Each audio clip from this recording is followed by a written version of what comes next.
You know, she kind of feels like the female version of Mr. Rogers, right? Remember Mr. Rogers' Neighborhood? I used to watch it as a kid. He was very nice, and I'm sure he appreciated everyone as snowflakes. That was CBS News contributor Faith Sale, kind of going off the rails there on the term snowflake. I want to go to my panel, Ford O'Connell and Hugo Gurdon, neither of whom consider themselves snowflakes. But Ford, first of all, your reaction to her comments.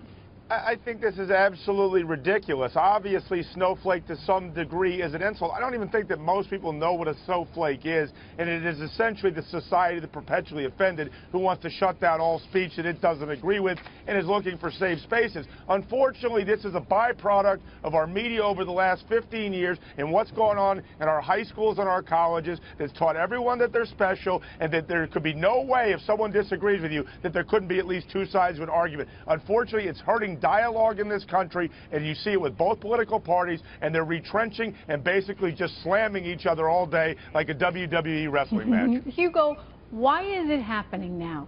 Or has it always? And perhaps we just haven't been... No, I don't think it has always happened. We've reached the absolute pinnacle of the kind of strange therapeutic culture that has overtaken America, where everybody is somehow vulnerable, everybody is weak, everybody is special. And, you know, as Ford was saying, you know, everyone kind of is a special case.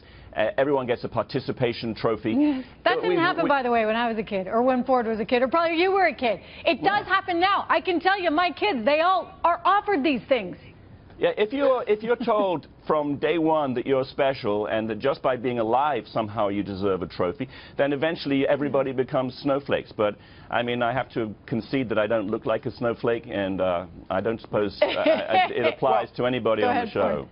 Well, what I was going to say is, let me take it down a little bit to about the 10,000-foot level. Like, when we talk about the idea of Donald Trump wanting to control immigration, to the folks on the coast, that's absolutely obscene. They will sit there and say racist or something else. And what people have to realize is that you have to control some of these things, and not everyone may actually agree. It's the same way with trade deals. Trish, we talk about this all the time. Wanting to get a better trade deal is not isolationism, as the media or the left coast will tell you, but actually trying to benefit the American worker. So we do have the 30,000-foot snowflake, but we also see how it's affecting our political dialogue, and it's not allowing either side to actually talk and actually inform voters on what's going on, because basically we are trying to use catchphrases. Well, it's empowering the left. I mean, don't you think it's actually, I mean, when you are told as a student you cannot put up a Donald Trump for president sign, when, by the way, Donald Trump was the Republican nominee for president, you're not allowed to put up that sign because somehow that's perceived as hate?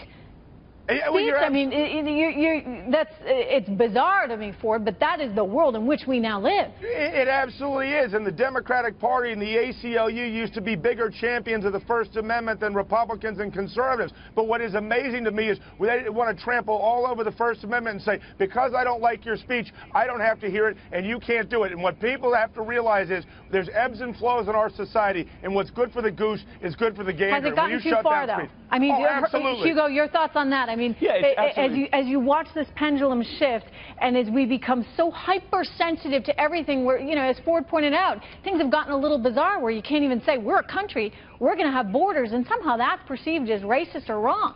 Yeah, absolutely. It's gone way, way too far. The thing that's extraordinary, I think, now is that you can accuse people of being, for example, against free speech, and they don't say that's not true. They're likely to say, yeah, I'm absolutely against free speech in this case, in this case, in this case.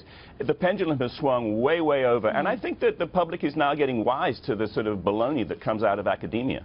Rightly so. Thank you so much, guys. Good to see you.